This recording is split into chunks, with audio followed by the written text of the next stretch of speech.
Right now, the day's biggest news stories from a Vegas perspective. This is the Vegas Take with Sharp and Shapiro.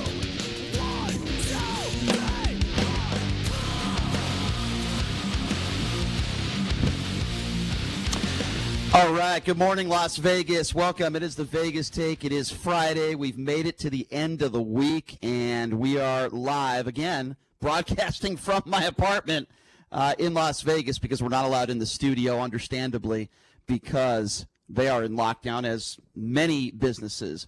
All the casinos are closed. Only the necessities, as far as businesses go, are open today in the state of Nevada. Of course, we have the state of California, where everyone, it's now a law in California. It's not a law here yet, but it is a law in California. You cannot leave your place unless you're going to get food, you're going to the supermarket, or it's a medical issue, or you're working in one of those situations where, you have to go to work.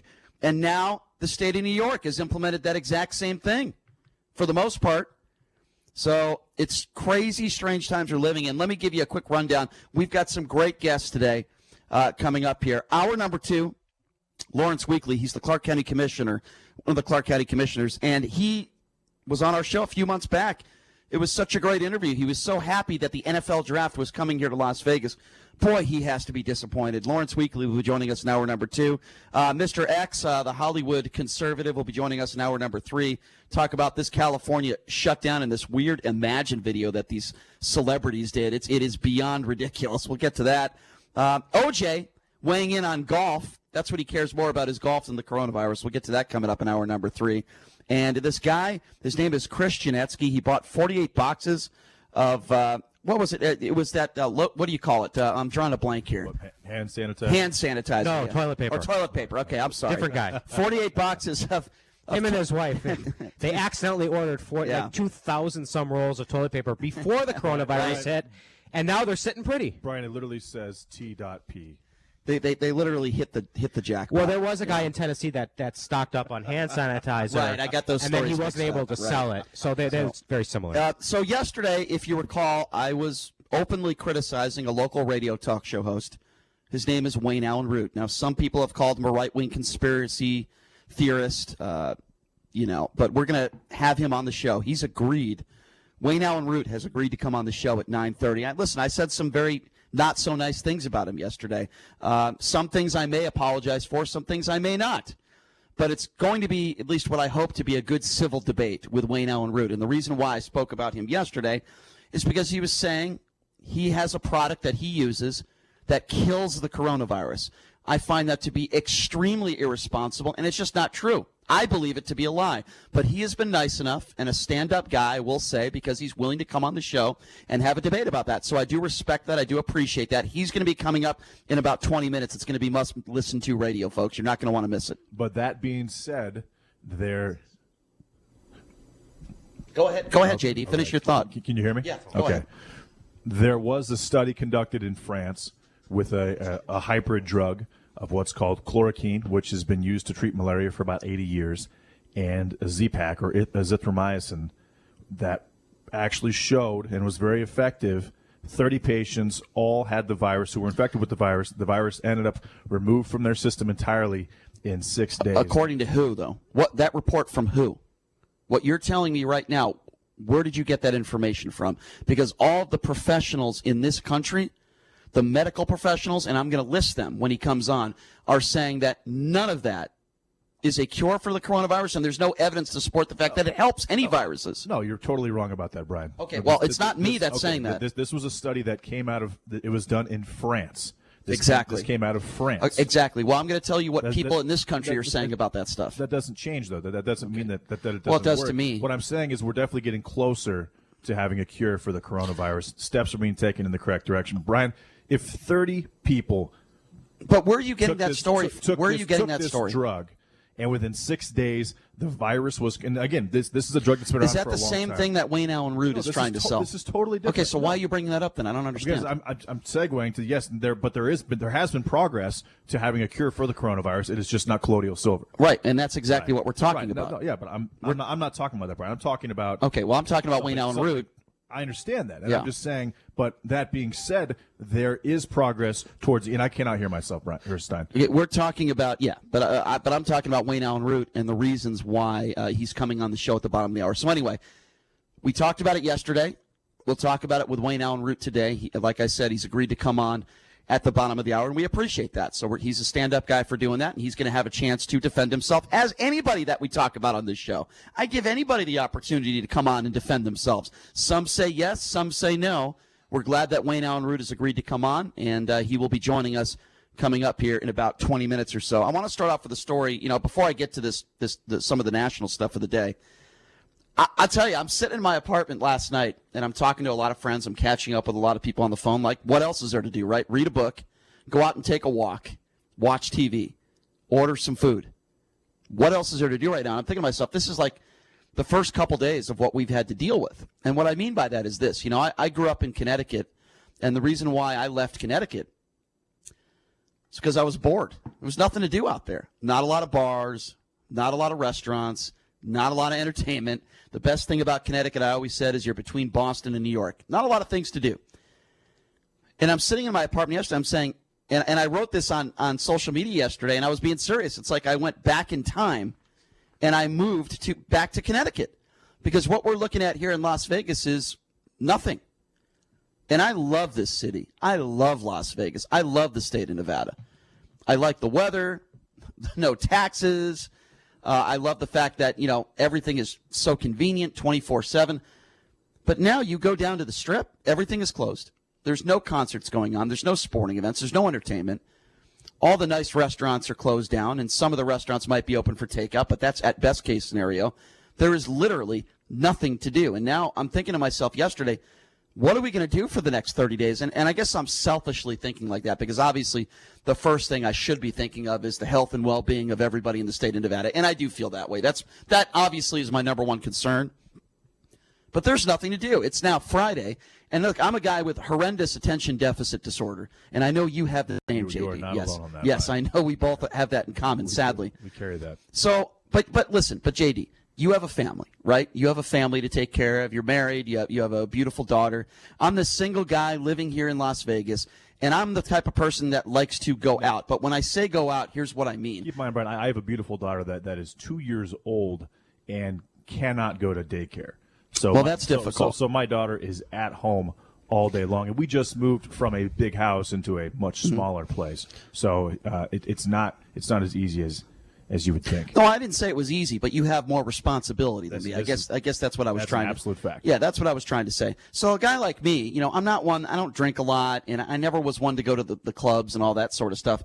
But on a Friday night or a Saturday night, I'd like to go out with someone for dinner, maybe catch a comedy show or a movie, maybe go to the casino, maybe play a little poker. I'm the type of person that likes to go out. And what I mean by that is like not out till 3, 4 in the morning and getting drunk. I'm too old for that.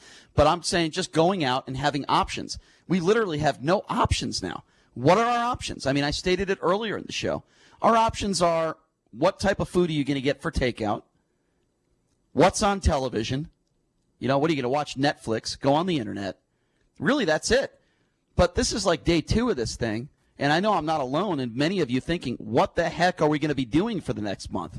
And there's a lot of people that are out of work. There's a lot of people out there that don't know what they're going to do with their time. How about a nice, refreshing hike? No. Nice walk in the park? No.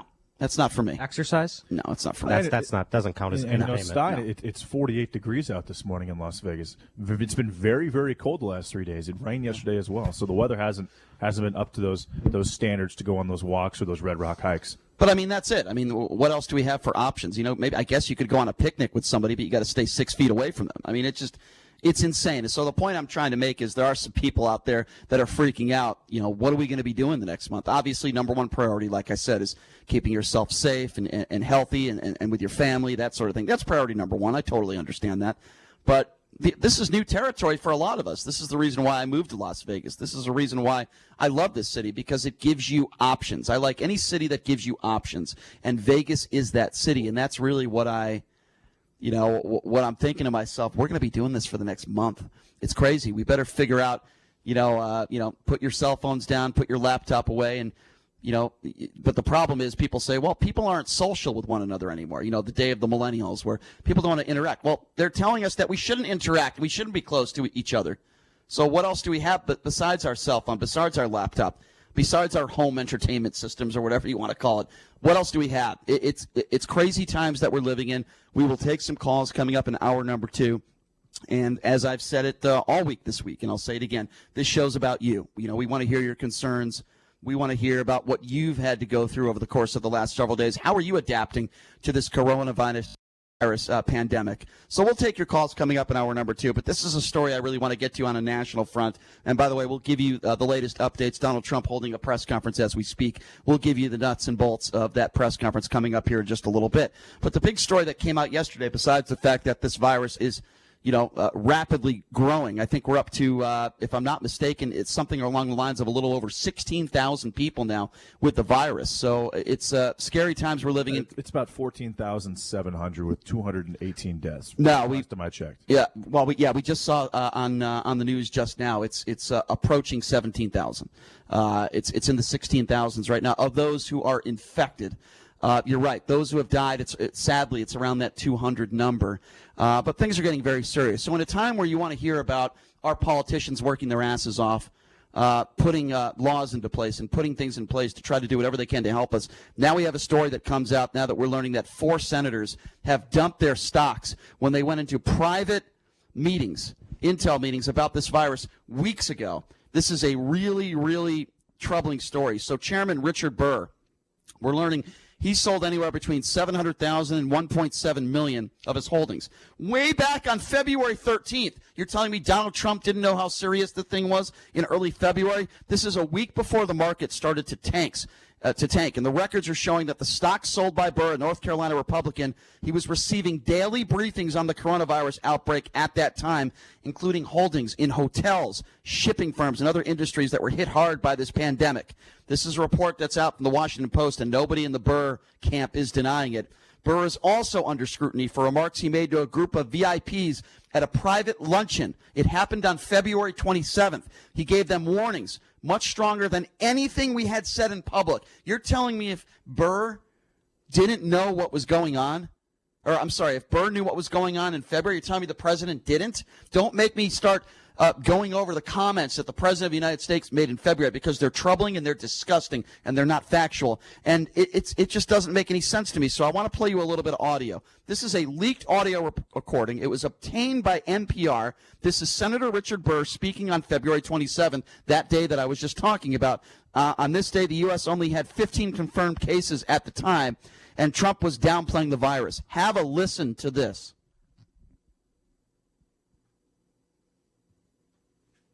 There's one thing that I can tell you about this. It is much more aggressive in its transmission than anything that we have seen. We have that audio, guys. It's probably more akin to the 1918 pandemic. There you go. There it is. So you have Senator Richard Burr saying how serious this virus was. He knew. And this was back on February 27th. At that time, the U.S. only had 15 confirmed cases. And this was around the same time that Burr dumped his stock. And I can't believe I'm going to say this, but here's a situation where I actually agree with Tucker Carlson. Rarely do I ever agree with him. And even though he only covered this story for about a minute or two yesterday, because if it's anything anti-Trump or if it's anything obvious that hurts a Republican, once in a while Tucker will cover it, but he'd rather do 20 minutes on Hillary Clinton. But this is Tucker Carlson last night where we agree, where he's ripping Senator Richard Burr. Have a listen to this. So you may have seen the news reports this afternoon. The chairman of the Senate Intelligence Committee sold more than $1 million in stock in mid-February after learning how devastating the Chinese coronavirus could be. He had inside information about what could happen to our country, which is now happening, but he didn't warn the public. He didn't give a primetime address. He didn't go on television to sound the alarm. He didn't even disavow an op-ed he'd written just 10 days before claiming America was, quote, better prepared than ever for coronavirus. He didn't do any of those things. Instead, what did he do? He dumped his shares in hotel stocks so he wouldn't lose money. And then he stayed silent. Now, maybe there's an honest explanation for what he did. If there is, he should share it with the rest of us immediately. Otherwise, he must resign from the Senate and face prosecution for insider trading. There is no greater moral crime than betraying your country in a time of crisis. And that appears to be what happened. Could not agree with Tucker Carlson anymore. This man, there's going to be no logical explanation for this. He needs to go, and he needs to go to jail. Now, it doesn't stop with him, folks, sadly. At a time where we should be talking about how do we help Americans? How do we help people? How do we get them the care that they need? How are they safe from this virus? The Daily Beast reporting that Senator Kelly Loeffler, the newest member of the Senate, sold up to $3 million in stock between January 24th, the day of a private all-senator meeting on the coronavirus threat, and mid-February. Just as troubling is the fact that during this time, Trump and his administration were downplaying the virus. Well, Kelly Loeffler knew what was going on. She had these private senator meetings. You also know that Kelly Loeffler's husband is the head of the chairman of the New York Stock Exchange as well, and she's worth about $500 million. She's the wealthiest senator by a lot. Well, you know what? She could be wealthy all she wants to, but she could be wealthy behind bars. I believe she also deserves to go to jail. Bloomberg, and by the way, it's not just Republicans that we're talking about here. Bloomberg cites financial records showing committee members Dianne Feinstein, who is a Democrat, and Republican James Inhofe also sold stock after these January briefings. Feinstein unloaded millions of dollars worth of shares in the biotech company Allyn Therapeutics, and Inhofe got rid of $400,000 worth of stock. Some of it, PayPal and the real estate company Brookfield Asset Management. Richard Burr, by the way, is responding, Brian and JD, writing on Twitter, I relied solely on public news reports to guide my decision regarding the sale of stocks back on February 13th. So he's denying that he did what he's been accused of doing. Oh, what a piece of garbage. So basically what he's saying is he went into all these private meetings and he got all this private intelligence and private information. But what he's claiming is, oh, no, I didn't use any of that information. I just used the public knowledge. Well, guess what, Mr. Burr? What public knowledge are you talking about? Are you talking about the public knowledge when Donald Trump was downplaying this virus? Is that the kind of public knowledge that you're talking about, you idiot? He says he's asked the chairman of the Senate Ethics Committee to open a complete review of the matter with full transparency. I think it all comes down to, does he trade a lot of stock typically? How much did he have? And for example, Loeffler, she probably has a couple $100 million in the stock market. And a standard trade for her might be $2 to $3 million. That could be I'm not buying it. But because you just listen, Brian. It's the day of the meeting. I get it, but I'm saying with Richard Burr, again, you're not listening to me. I'm listening. No, you're not actually. I am. No, the day of the meeting, they both did this. The day of the meeting. Go ahead. I just disagree with you. Go ahead. Are you going to interrupt me again? Go ahead. Finish. Are you sure? Go ahead. I'm still going to disagree with you, but go ahead. I'm saying Loeffler, this might be a standard trade for her. If Richard Burr made a trade that was significantly larger than his standard trade under these circumstances, and he also reassured the American public that things were okay in the process, I totally agree with Tucker Carlson. I think what Richard Burr did, because I'm guessing he probably had a few $1 million in the stock market, not a $200 million like Kelly Loeffler. I think what Burr did is much more egregious than everybody else. All right. So my opinion stays the same, and here's why. This is the day of the private meeting. As soon as she got out of that meeting, we're talking hours later, she got rid of $3 million of stock. Now, hold on. Let me finish now. If this was a regular day where maybe it was before one of these meetings, I would agree with you. But you're telling me it's not, doesn't raise eyebrows that the day of this meeting? Obviously, it raises eyebrows. Obviously, Richard Burr did what he did under those. I'm saying with Kelly Loeffler, with her, and I'm talking about Kelly Loeffler. With her particular situation, if she's been trading millions of dollars every single week for the last year, and she does that, and her standard trade is in that range, and now if she dropped $100 million in stock after that meeting, she didn't have that much stock in it.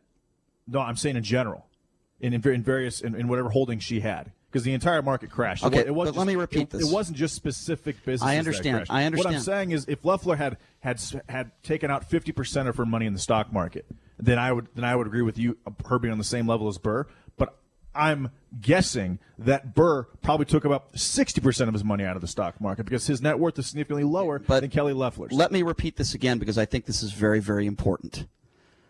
On January 24th, Kelly Loeffler, the day of, not the day before, not the day after, the day of a private all-senators meeting, on the coronavirus threat. This wasn't a private meeting about other issues. It was a specific private all senators meeting. Classified meeting about the coronavirus threat. She immediately dropped $3 million of stock. Now, to me, that is all you need to know. Because nobody, and I mean nobody, could convince me that she dumped $3 million for any other reason other than the fact that she had just gotten out of that meeting and received some information. And I would take a look at her trading history before I would make that statement. That's all I'm saying. Well, not me. Not me. We just disagree. I think the proof is in the pudding. And the proof is that she decided to dump all this stock hours after this meeting. I think all these senators are guilty, including Feinstein. All 4 of these senators, in my personal opinion, are guilty. And what a disservice to this country, where you are actually speaking publicly about this virus and downplaying it, along with the President of the United States and his administration, and then behind closed doors, you are dumping stock after going into these private all-senator meetings on the coronavirus threat. You want to talk about a serious crime? And listen, there are some things that people have done as far as stocks go. Who's the cook? What's her name? I'm drawing a blank now. That went to jail for insider trading. Martha Stewart. Martha Stewart. Yeah. Now, what Martha Stewart did was wrong. She broke the law and she went to jail.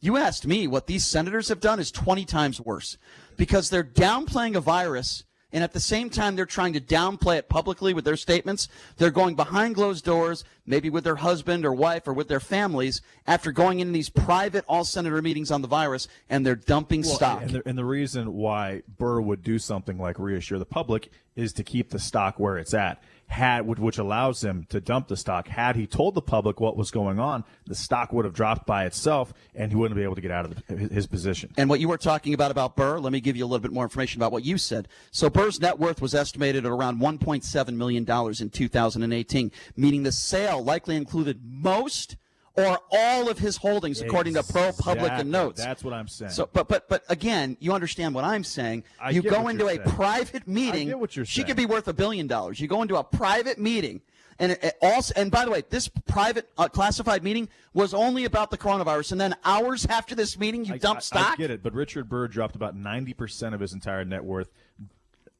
Kelly Loeffler dropped about 1.5% of her net worth. This guy knows he's screwed. He knows he's screwed. Considering what he did, he should be screwed. He said he did this, and he should spend time behind bars. He said he did this, JD, from public knowledge. I mean, it's just what a lying scumbag. Now, this sometimes it could be a little difficult to prove, but I think in his case, I think you're right. I don't think it's going to be difficult to prove it all. So here's what we're going to do. We're going to take a break, and when we come back, Wayne Allyn Root will be joining us, radio host out of Newsmax, also a Review Journal columnist.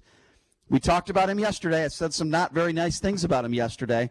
We're going to get into this debate. Is it okay for people to say certain pills or certain, I guess I'm struggling for the right word here, but certain items can kill the coronavirus where there's no proof to back that up? I'm going to give him a chance to defend it when we come back. Certain magical elixirs and potions. Yeah, exactly. We're going to take a quick break, and when we come back, we will be joined live on the air by Wayne Allyn Root. We'll be back right after this. You are listening to The Vegas Take. All right, welcome back. It is The Vegas Take, Sharp and Shapiro. Glad you could join us on a Friday. And, yesterday we spent some time, we talked about some of those people out there that are pushing certain types of medicines that may or may not help the coronavirus. So the man we have with us on the line right now, he's the host of the Wayne Allyn Root Show on Newsmax TV. He also hosts a radio show for USA Radio Network and writes a column for the Las Vegas Review Journal. We appreciate Wayne Allyn Root joining us on the line. Wayne, thanks for joining us. How are you? Hey, Brian and JD, how are you this morning? Thanks for having me on, by the way. I appreciate it. Sure, Wayne, and I appreciate you coming on. Let me start the interview by saying this. We're all emotional, certainly during these times. And we did a story yesterday. It was in regards to one of your tweets about the alkaline structured silver. We'll get to that. But I called you some not so nice names. And we asked you to come on the show tonight. I said, listen, I am more than happy to apologize to you if anything I said yesterday, hurt you or you felt was disrespectful. Then that was certainly not my intention, and certainly willing to apologize to you. And my hopes is that you'll accept my apology and that we could have a very respectful debate today. Does that sound okay with you?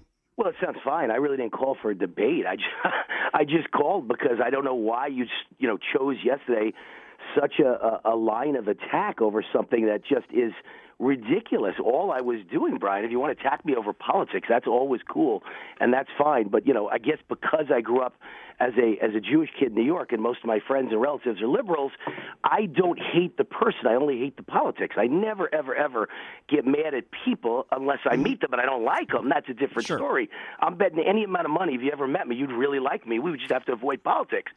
Well, fair enough. Most of my friends and I avoid political discussions. If they're liberal, I just say stay off politics. Okay. Let's talk about, sports. Let's talk about business. Let's all be friends, but never, ever, ever talk about something that makes us hate each other. And so we don't. Well, so my point to you is I heard from Andrew Paul, who's a vice president of my company. He thinks you're a great guy. So I'm sure if you and I ever met each other, we'd like each other. And you said such terrible things about me yesterday, and I thought they were completely uncalled for. And I just I wanted to try and make friends today. That's the only reason I called. And I appreciate and listen, Wayne, I appreciate that, but I want to give you a little bit of background. Listen, I apologize for using that term. That was uncalled for, and that's why I'm apologizing. But I have to ask you this. I have to give you my perspective. You put out a tweet that said, if I did get the coronavirus, I'd use massive vitamin C plus massive doses of alkaline structured silver. Here's where my problem with this. You said it kills the virus and inexpensive.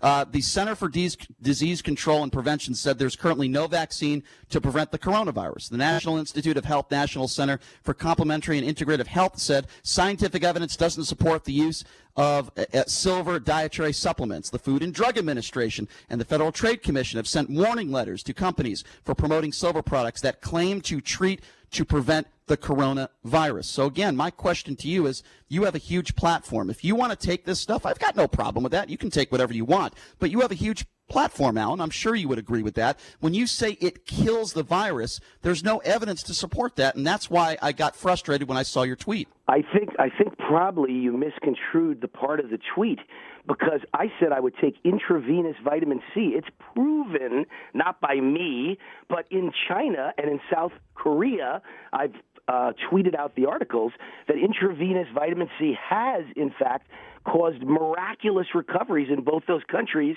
and they're trying to use it on more and more people. And for my lifetime, have been a big believer in vitamin C. And, by the way, I've used silver for 30 years. Used to be colloidal silver. Now I've got this new kind that's a new generation I think is much better, and you can't OD on it. You're not going to turn silver. You're not going to turn gray. So I happen to like it. But I've given health advice just as to what I use to stay healthy at major business events for 30 years now. I get on the stage and everybody, hey, got questions? Every person in the audience always asks the same question. How can we get the energy and vitality that you've got, Mr. Root? And I always say, well, here's what I've done my whole life. You could choose to do whatever you want. But I take massive doses of vitamin C, massive doses of vitamin D3, massive doses of kyolic garlic. I take 100 vitamin pills a day. I eat a mostly organic diet. I exercise between an hour and 2 hours a day. And I've always used silver to keep away virus and bacteria. Okay, but that's what you. I say to people. No, I understand. And everybody goes, great, thank you, Mr. Root. It's just free, unsolicited advice. Okay, that's all it is. Wayne, I get that. But you didn't just say this vitamin C. By the way, Wayne, that is quite the regimen. Okay, but you didn't just say vitamin C. You also said massive doses of alkaline structured silver. And then in your next sentence, you said kills the virus and inexpensive. Are you willing to say on this show right now that there's no proof in this country that alkaline structured silver kills the coronavirus? Are you willing to admit that? I'm willing to say on this show right now that I'm a big believer in Whole Foods and Sprouts and holistic health, and that there is no proof of any vitamins in this country, and all we use as a country are chemotherapy and radiation and drugs, some of which are good, but some of which are terrible and harsh, and the American medical field just does not acknowledge what people in Japan and Asia and South Korea and all over the Orient acknowledge, which is there is a great benefit and a great health and vitality to using holistic health and vitamins and herbs and nutrition. Understood. And I believe in them. I'm not talking about proof. No one's discussing proof. I'm not a doctor. I'm not a scientist. I've never said it cures anything. I don't you even said know it kills the virus in your tweet. Kills virus and inexpensive. I said that the company that makes the product says in their studies it kills virus. I didn't say coronavirus. Well, in the kills tweet, you're virus, talking about the bacteria, coronavirus, and you and said yeast, if I not coronavirus. Well, okay, so maybe you could have worded your tweet better. Can we agree on that? Absolutely. By the way, I didn't even know till you just said it that was the exact words in my tweet. I put out 40 of them a day. That's the whole danger of tweets and social media is that you're giving a quick snapshot of what's in your mind. All right, so let's not talk about social media. Fair enough. Okay, so on March 11th, and listen, I'm not trying to attack you here, Wayne. I'm trying to clear some things up with you. Here's the funny thing, Brian. Wait, let me say one thing. Here's the funny thing. Your audience is obviously not conservative. It's obviously liberal. That's not true. No, Wayne, you can't say things like that. That's not true. Really? First of all, hold on. Let's clear something up because I know you don't like it when people make assumptions about you. First of all, I'm not a liberal. The assumption about me is my audience is 100% conservative. Okay, so let me just clear things up. First of all, 9 out of 10 of our callers are conservative, so you're wrong there. We have Mark Levin, Sean Hannity, and Brian Kilmeade. I know your station. I'm well aware of your station. Number two. Okay, hold on. Let me explain. Number two, I didn't vote for Barack Obama. And I might not vote for Joe Biden. Okay, I'm not liberal. I'm in the middle. Good. I just don't like Donald Trump. But let's get back to the task at hand here. So let me say what I wanted to say. Sure. Some of your audience is certainly liberal. Some of it. Okay. And sure. I have found that when I shop in Whole Foods and Sprouts, it's a real good mix, but it's probably 60-40 liberal to conservative. It's more of the Birkenstock liberal crowd. No, I understand. Than Sure. the conservative crowd. So my point is, I'd be willing to bet you if you did a poll of your own listeners, you would find that all of them believe that shopping at Whole Foods and Sprouts and stores like it, vitamin stores, is very beneficial to their health and it builds their immune system. And they feel, nobody's talking about facts or scientific evidence, they feel that they could do a good job of building their immune system and maybe having a chance to not get coronavirus because they built their immune system through all kinds of vitamins and herbs and healthy organic food.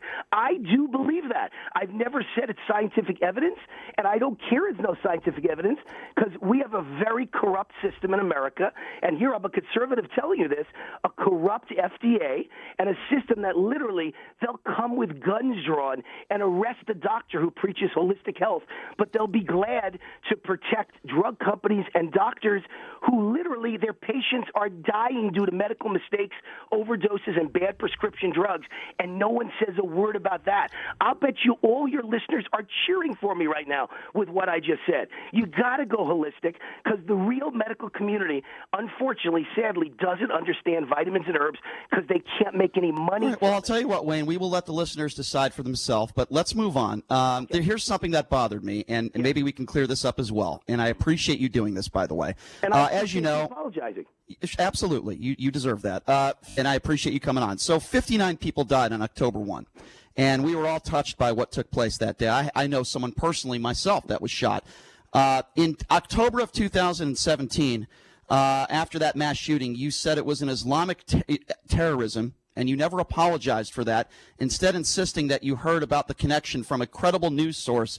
Are you willing to apologize to people in the Muslim community for saying it was Islamic terrorism? Now, this is a perfect example of what I think about ambush journalism. What has this interview got to do with October 1st? Nothing. I've put out 28,000 tweets. You've just picked one.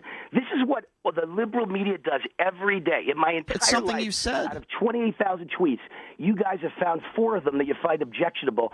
And by the way, here's the good news. I'm going to answer you. Nobody has ever bothered to ever ask me when they attack me. No liberal media has ever said, hey, Wayne, what's your response to what we said about you? Nobody ever wants to give you a chance to respond. I'm giving you a chance. You just did, so I'm going to respond. Yeah. I responded on my show last night. Did you know that? For no reason I at all. didn't. I just brought it up because someone had texted me something that was going on in Las Vegas, and I said, you know what? I'm going to mention it on the air, but I have no idea if it's true. And if anyone knows if it's true, if there's anyone in law enforcement that knows if it's true, please call the show, whether on the air or off the air. Here's the phone number, because I never want to be caught again. In my whole life, I've only been caught one time saying something that turned out to be not true. And that was because I was in Park City with my fiance on the night of the Vegas terror attack, had just gone to sleep, was lying in my bed. My phone exploded. Suddenly, there were hundreds of texts and emails and calls. I get up from a sound sleep, and this is now like at 10:15. Minutes after the shooting has started, my audience that listens to my show, Brian, happens to be a large percentage of Metro cops in this town. They love me. And so I had all these cops saying, Wayne, it's 9/11.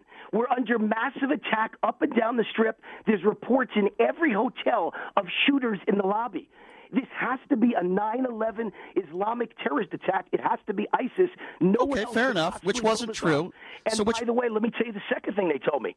Hundreds of people shot and killed at Mandalay Bay. When no one in America knew it, I turned on the TV at that moment, and they were reporting like 3 shot, no deaths so far confirmed. I knew there were hundreds of bodies and wounded. So But, Wayne, I'm with you. Wayne, I'm with you. Emotional and hysterical. I get it, Wayne. I'm with you. I'm with you. Right. A lot of people that day didn't know what was going on. People thought that there were shooters in other casinos. That's not the part. Telling me what was going I get it. So I'll go back to my original question. So Mike, are you willing to apologize I'm going to answer you. I'm going to Okay. answer you. You're the first person in the entire United States media who's ever said, by the way, was that tweet like minutes after the attack, during the attack? Were you in the middle of thinking you could save people's lives by warning them what was happening? Not one person ever bothered to ask that question. So I'm going to give you credit, even though I think this is an ambush. I'm still going to give you credit. No, it's not an ambush at all. Well, it is, because how would you like it if I found the one tweet that you ever put out that you felt bad about? I wouldn't get defensive, and I would answer it. I wouldn't get defensive, and I would answer it. Yeah, well, I'm answering it. I just did. Okay, so don't attack me for ambushing you. You just said that you've only said. Hold on, I get it. I get it. I felt bad because it obviously was not correct. Okay, but Wayne, you said this yourself 5 minutes ago. You said I've only been wrong once. You said that Democrats were paid off by Mexican drug cartels to oppose Trump's border. True? Where is your proof? Where is your proof of that? Do you know to be not true that all the campaign contributions to the Democrats, not one penny of it has ever come from someone who'd like the wall to not be there so they can continue? What Mexican drug cartel paid off a Democrat? Give me one specific example, please. I don't need to give you an example. Because you don't have any. That's why. Because you don't have any. Brian, my opinion is, that's why I've become a major national... How do you form an opinion without a fact? My opinion is Democrat Party is absolutely the favored party of Mexican cartels and Mexican... And where's your proof of that? You make a claim like that, you got to have proof. That's why people call you a conspiracy theorist. I didn't come on for a shouting match or a debate. I thought you were... So you don't want to answer. You don't want to be held responsible for things you said. You said Obama and Hillary Clinton have had gay relationships. Where's your proof of that?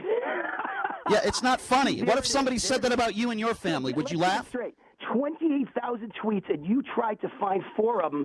No, I've got more. I've got about 20 more. Would you like to hear more? Why don't you defend some of your ridiculous tweets? 20,000 I could counter you with that were all perfect, fantastic. You said calling somebody old is comparing it to using the N-word. Would you like to defend that tweet as well? Now I'm up to 5. Say that again. Let me hear that again. I want to hear that one. You said somebody calling you old, there's no difference in when you call someone old versus when you call somebody the N-word. Would you like to defend that tweet? Here's the real story. Let's go to the backstory. When I look at my responses on Twitter, first of all, I'm 58 years old. I look great. I feel great. I look better than most 30-year-olds. And so when I look at my responses on Twitter, liberals never argue politics. They always say nasty things. What does this have to do with liberals? You're comparing the word old to the N-word.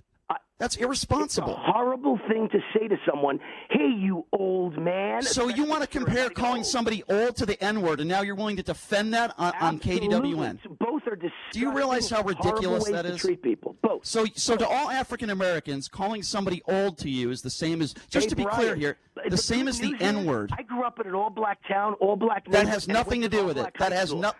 The good news is I've never used the N-word, and I find it disgusting and morally repugnant. But you know what? I see lots of racism against white people in America, lots of racism against Jews in America by the Democrat Party, lots of hatred of Israel by the Democrat Party, and lots of hatred by young people who are liberals in this country towards anyone over the age of 50. Disgusting, disrespectful talk. Hey, old man, I hate you. Go to hell. I hope you die of stomach cancer. I've gotten so many thousands of those at this point that, yes, I do believe it's a horribly disgusting way to think about life, to call someone who's 50 years old and washed up. It's disgusting, it's offensive, and it's rude, and it's really just a mindset of young people who don't know anything yet because they're too young to understand life, that one day they're going to be that same age.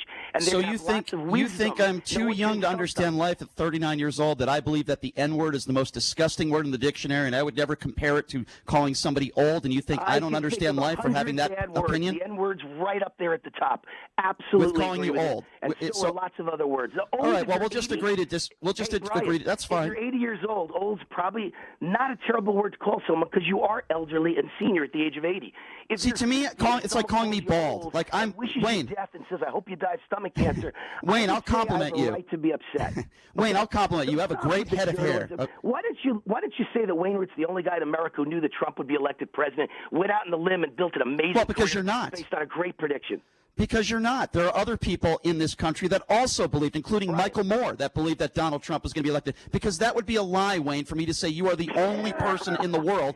Why are you laughing? Michael Moore said it. Ann Coulter said it. I love Andrew Paul, but he's made one mistake in all the years I knew him, saying you were a nice guy. So I'm not a nice guy because I challenge you? I'm not a nice guy because I challenge you on the air? A putz. So now you're going to name call me. See? So you're going to apologize. So you're going to name call me, but yet you were angry for me name calling you. That's called a hypocrite, Wayne. Different word I used than the words you used, my friend. Do you think every liberal is gay? Because you've said that before as well. You've said every liberal you believe is a homosexual. Would you like to apologize to all liberals and homosexuals, or would you like to defend that as well? Stop with the lies. I've been pro-gay rights. Oh, really? You never said that? Tell me right now on this show you never said that you believe liberals are homosexuals. Tell me that right now on this show. Out of context once again. Oh, I took it out. Yeah, right. I take everything out of context. Right. I make jokes and I'm entertaining. And oh, yeah, that's very funny, Wayne. That's very funny to say that. So it's okay for you. Well, guess what, Wayne? When I was on the show yesterday, I made a joke calling you a scumbag. That was just a joke. So did you laugh at that? I see. I get it. Did you laugh at that? Was that funny to you? Hey, Brian, I was on the air when someone called me on Newsmax TV and said, Wayne, this person said, I'm a Christian, and I know you're a Jew, and I can't understand why the Jewish people don't love Donald Trump. And I made a little. You want me to give you the answer to that? I said, would you like me to give you the answer to that? Because I'll answer it as a Jew. You're a right-wing conservative. I just want to tell you what I said. You don't. Of course, you don't need the answer. I said a very funny little answer, a cute little answer. I said, I have no idea why, because in Israel, he's so beloved, he's like the king of the Jews. That quote was taken out of context, and I became the #1 news story, not in America, in the world, Brian, in the world, in the Jerusalem For about 10 Post, minutes, yes, you're in correct. Europe, everywhere.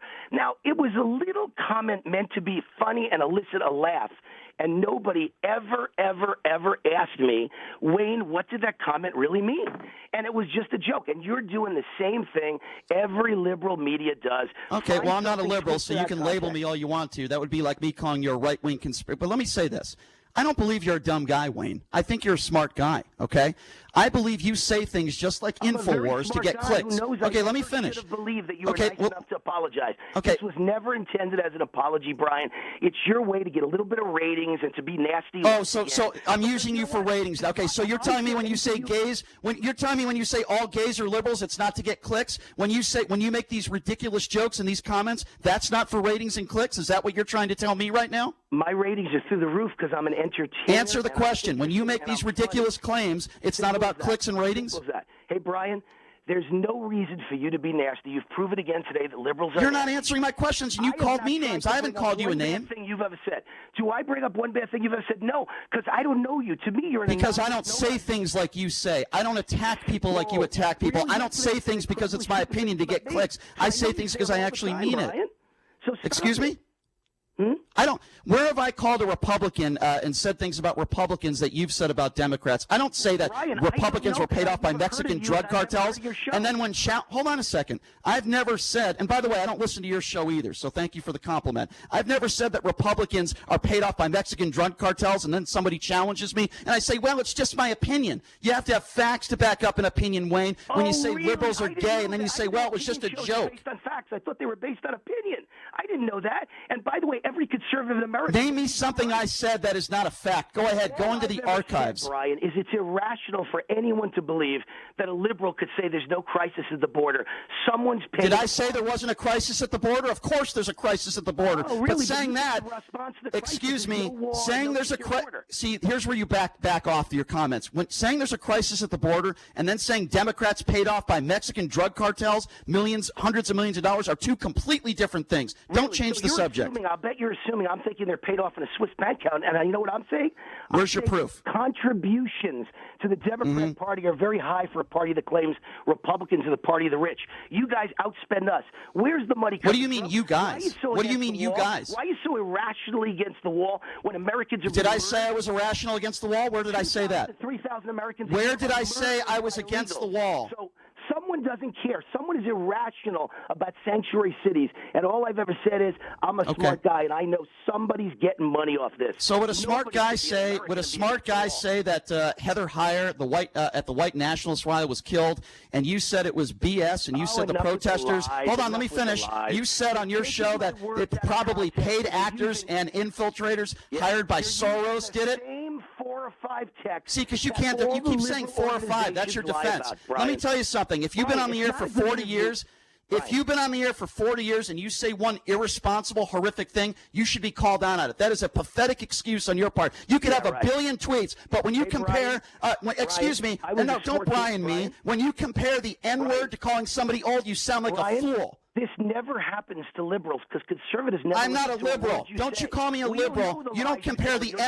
N-word to calling somebody old, you fool. Hey, Brian.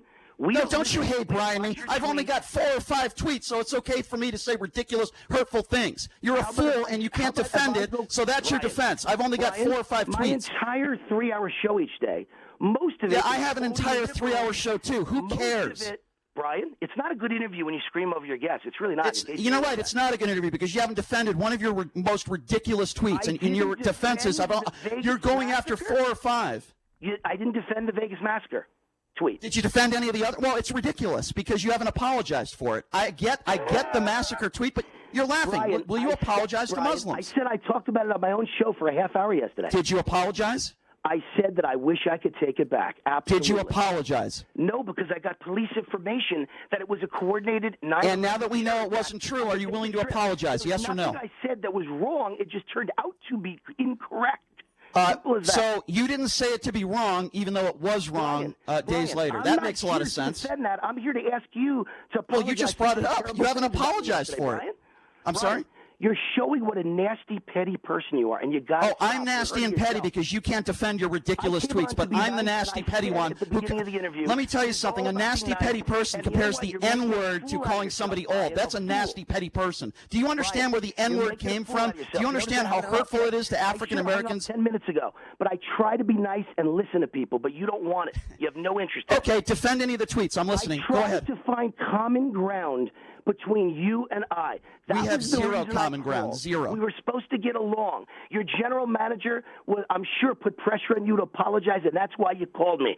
And you didn't apologize. You turned it into a vicious attack. You called me showing names what in a this. You negative, called petty me names in person this you are. interview. You called me names in this interview. Would you like to apologize for the names you Which called name? me? Potts? Then we can You part are a ways. Potts, clearly.